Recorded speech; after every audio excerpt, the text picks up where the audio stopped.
اللہ رب العزت ارشاد فرماتے ہیں یا بنی آدم، اے انسان، اے آدم کی اولادو، خذوا زینتکم عند کل مسجد، اچھا لباس پہنو، زینت اختیار کرو ہر نماز کے وقت۔ نماز کے لیے جب آؤ تو اچھا لباس پہن کر، زینت کا لفظ ہے، بند سنور کر، سج دھج کر نماز کے لیے، فرض نماز کے لیے آنا چاہیے۔ یہ اللہ رب العزت کا حکم ہے۔ باوقار لباس پہن کر، ایسا لباس پہن کر آؤ جو باوقار ہو، یعنی جس کو ایسا لباس جو انسانوں کے سامنے پہن کر جانے میں شرم محسوس نہ کرے۔ کسی تقریب میں جانا ہے، شادی میں جانا ہے یا کہیں اور جانا ہے تو وہ لباس پہن کر آدمی جا سکے، ایسا لباس پہن کر نماز پڑھنی چاہیے۔ باوقار لباس، کہ ایسا لباس جس کو پہن کر انسان کے سامنے جانے میں شرم محسوس کرتا ہے، اگر وہ لباس ہم اللہ کے سامنے پہن کر آ جائیں گے تو یہ بہت بری بات ہے۔ اسی لیے علماء کرام کہتے ہیں کہ یہ جو مسجد میں جو ٹوپیاں ہوتی ہیں، مسجد میں جو ٹوپیاں ہیں، یہ پہن کر بھی نماز پڑھنا جائز نہیں ہے۔ بعض علماء کے نزدیک یہ مسجد کی جو ٹوپیاں ہیں، یہ پہن کر بھی نماز پڑھنا جائز نہیں ہے، کیونکہ یہ بھی باوقار لباس نہیں ہے۔ کوئی آدمی یہ ٹوپی پہن کر شادی میں جائے گا، اپنی شادی کرنے کے لیے کوئی یہ ٹوپی پہنے گا؟ یا کسی کی بھی شادی میں، رشتہ دار کی شادی میں جانے کے لیے شرم محسوس کرے گا، یہ ٹوپی پہن کر اللہ کے سامنے کیسے کھڑے ہو جاتے ہیں؟ سالوں کی پرانی پڑی ہوئی ہے، میلی کچیلی، کچھ پھٹی ہوئی، اور وہی پہن کر ہم اللہ کے سامنے کھڑے ہو جاتے ہیں۔ یہ اچھی بات نہیں ہے، اللہ رب العزت کی شان کے خلاف، مسجد کے آداب کے خلاف ہے، فرض نماز کے آداب کے خلاف ہے۔ اس لیے اپنی ٹوپی، صاف ستھری ٹوپی پہن کر، ٹوپی تو ویسے بھی جو باوقار لباس ہے اس کا حصہ ہے۔ اللہ کے رسول صلی اللہ علیہ وسلم اور صحابہ کرام مستقل اس میں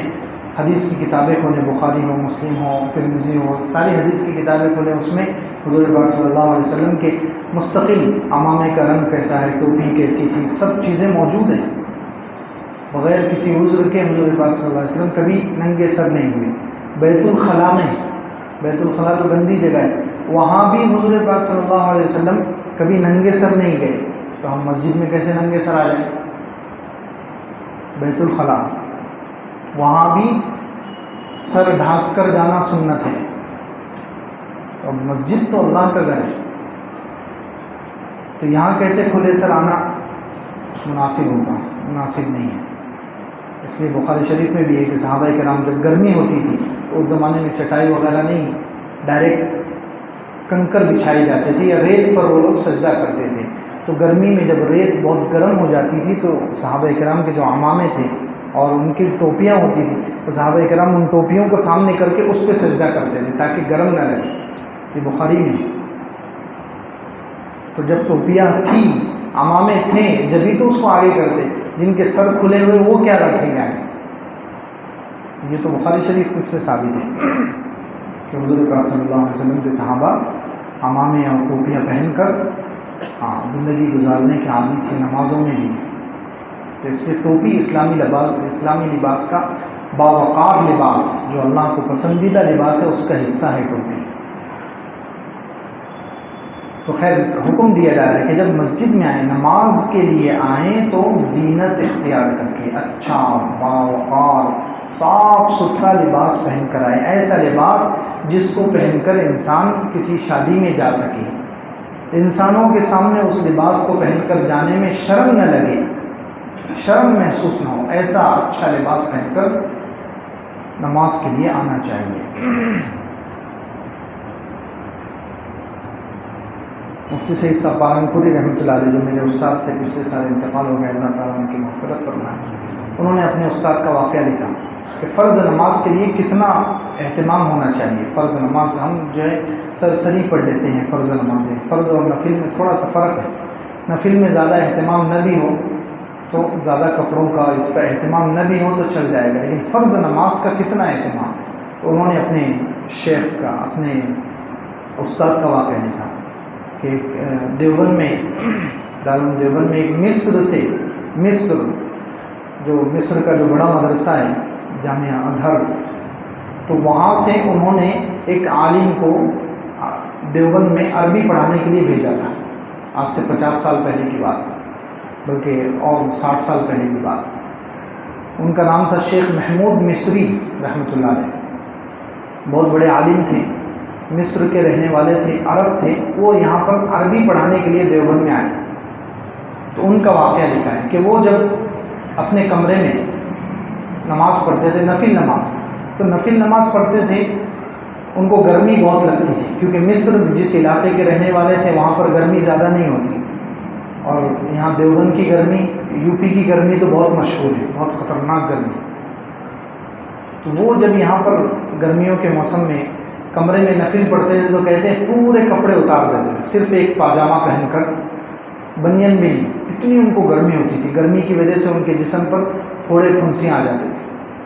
برداشت نہیں ہوتی، اس لیے وہ جب نفل پڑھتے تھے تو صرف پاجامہ پہن کر بس، باقی پورے کپڑے اتارتے تھے۔ لیکن جب فرض کا وقت آتا تھا، فرض کے لیے جب مسجد میں جاتے تھے، اتنی گرمی میں ان کو گرمی بھی بہت ہو رہی، پھوڑے پھنسی بھی پورے بدن پر آئے ہوئے، ایسی حالت میں بھی وہ بنین پہنتے تھے، اس کے اوپر عربی جبہ، اس کے اوپر جو عرب کے امام لوگ عبا پہنتے ہیں، عبا پہنتے تھے، اس کے اوپر ایک خوبصورت شال لپیٹتے تھے۔ اتنے کپڑے پہن کر وہ فرض نماز کے لیے جاتے تھے، اور جیسے ہی فرض نماز ہوئی، فرض نماز پڑھ کر کمرے میں آتے تھے تو بہت غصے سے پورے کپڑے نکال کر پھینک دیتے۔ تو ایک مرتبہ کہتے ہیں میں نے، یہ مفتی سعید صاحب پالنپوری رحمۃ اللہ علیہ، انہوں نے اپنے استاد سے پوچھا کہ کیا بات ہے، آپ نفل نماز میں تو زیادہ کپڑوں کا اہتمام نہیں کرتے، فرض میں بھی چلو آپ کو گرمی لگتی ہے تو ایک ہی کپڑا پہ جبہ بھی پہن لیتے چلے گا، اندر سے بنیان نہیں، اوپر سے عبا اور شال، اتنے کپڑے آپ کیوں پہنتے ہیں؟ تو انہوں نے کہا سعید انی استحیی من اللہ، اے سعید مجھے اللہ سے شرم آتی ہے کہ میرا اللہ تو مجھے حکم دیتا ہے کہ فرض نماز کے لیے جب جاؤ تو زینت اختیار کر کے سج دھج کر جاؤ، پھر میں کیسے کم کپڑے میں چلے جاؤں؟ اللہ، فرض نماز کے لیے اتنے کپڑے، حالانکہ اتنی گرمی، پھوڑے پھنسی آئے ہوئے ہیں، کہتے ہیں میں نے زندگی بھر ان کو کبھی کھجاتے ہوئے بھی نہیں دیکھا، زندگی میں اتنی گرمی میں بھی 5 کپڑے پہن کر کبھی نماز میں ہل رہے ہیں، کہیں کھجا رہے ہیں، نہیں دیکھا، اتنے اطمینان سے نماز پڑھتے ہیں۔ تو خیر یہ فرض اور نفل کا فرق، فرض نماز کے لیے بہت اہتمام کی ضرورت ہے، اسی لیے ایک دوسرے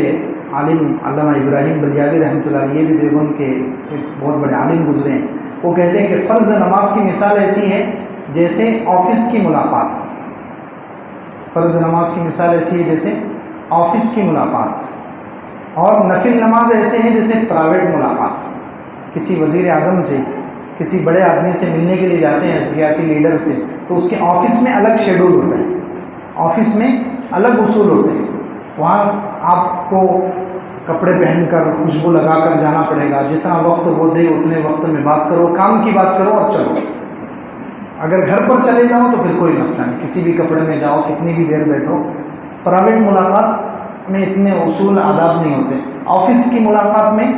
بہت اہتمام ہوتا ہے۔ تو یہ فرض نماز اللہ تعالیٰ کی ایسی ہے جیسے آفس کی ملاقات، مسجد اللہ کا آفس سمجھ لو، گھر ہے، اللہ کا گھر ہے، تو یہ اسپیشل ملاقات ہے، اس لیے اس میں حکم ہے کہ اچھے کپڑے پہن کر آؤ، ہو سکے تو خوشبو لگا کر آؤ، اور سر ڈھک کر آؤ، خوبصورت کپڑے، زیادہ سے زیادہ اچھے کپڑے پہن کر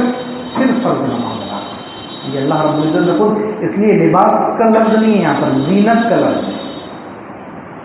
اے انسانوں،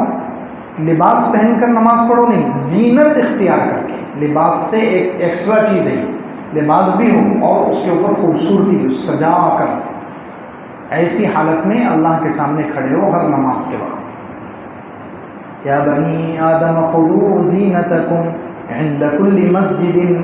اے انسانوں اچھے کپڑے زینت اختیار کر کے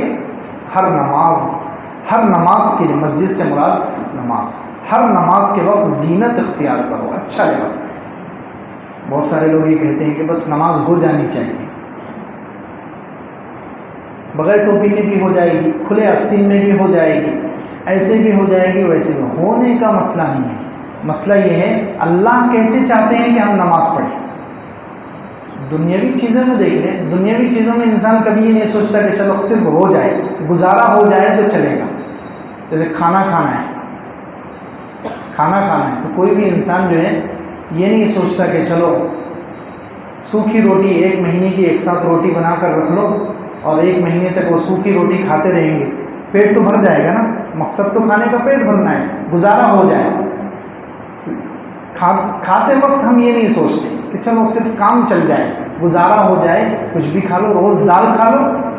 پھر گوشت کی کیا ضرورت ہے، مرغے کی کیا ضرورت ہے، اور الگ الگ ڈشوں کی کیا ضرورت ہے، گزارا ہو جائے۔ نہیں، کھانے میں تو ہمیں روز نئی ڈش چاہیے، نیا مسالہ چاہیے، نئی ہوٹل کا سالن چاہیے، اچھے سے اچھا۔ تو جب کھانے میں اچھے سے اچھا ہے، گاڑی خریدنی ہے تو اس میں اچھے سے اچھی گاڑی چاہیے، گھر بنانا ہے تو اچھے سے اچھا گھر بنانا، تو پھر نماز میں کیوں چل جائے، بس ہو جائے۔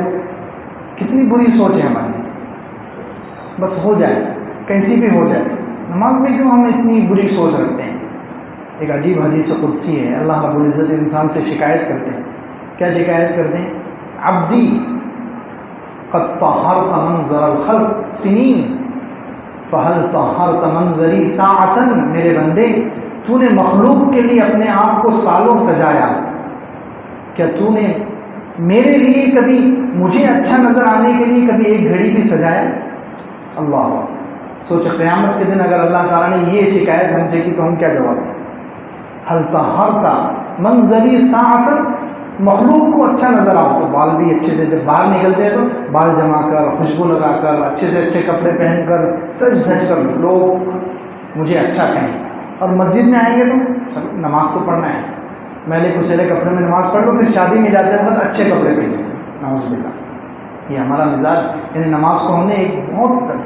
معمولی، بہت ہلکی چیز سمجھ لیا۔ فرض نماز، اللہ کی ملاقات ہے، یہ کتنی اہم عبادت ہے، تو اس لیے اللہ رب العزت شکوہ اور شکایت کرتے ہیں کہ عبدی قد طہرت منظر الخلق سنین، تو نے سالوں انسانوں کو میں اچھا نظر آؤں، اس کے لیے تو نے اپنے آپ کو سالوں سجایا، کیا تو ایک گھڑی میرے لیے بھی سجائے کبھی، میرے لیے تو خوبصورت بنائے کبھی، کہ میں اللہ کے سامنے، اپنے اللہ کے سامنے کھڑا ہوتا ہوں تو میں اچھا نظر آؤں، کہ وہ مجھے پسند کر لیں۔ تو اللہ رب العزت اسی کا حکم دے رہے ہیں کہ انسانوں خذوا زینتکم عند کل مسجد، ہر نماز کے وقت زینت اختیار کرو، اچھا باوقار لباس پہن کر نماز پڑھو۔